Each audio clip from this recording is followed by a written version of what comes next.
आणि आताची एक मोठी ब्रेकिंग न्यूज येते। यवतमाळ जिल्ह्याचे पालकमंत्री संजय राठोड यांच्या वाहनाचा भीषण अपघात, मंत्री महोदय सुखरूप, मात्र समोरील वाहनातील चालक जखमी।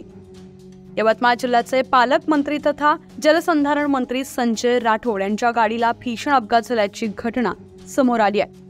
अपघातानंतर गाडीतील एअरबॅग खुल्या झाल्यानं मंत्री संजय राठोड सुदैवानं बचावले आहेत। मिळालेल्या माहितीनुसार दिग्रज जवळील कोपरा येथे अपघात झाला।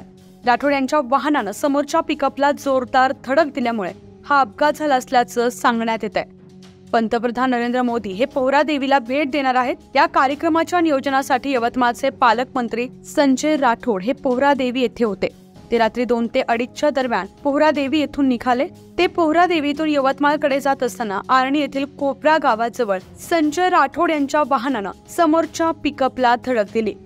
हा अपघात एवढा भीषण होता की अपघातात पिकअप तसेच संजय राठोड यांच्या वाहनाची मोठी हानी झाली आहे। अपघातानंतर पिकअप पलटी होऊन यामध्ये पिकअप चालक जखमी झालाय। शुक्रवारी मध्यरात्री 2 ते 2:30च्या दरम्यान हा अपघात झाला असल्याचं सांगण्यात येत आहे। न्यूज 15 मराठीसाठी प्रतिनिधी किरण मुक्काबार, यवतमाळ।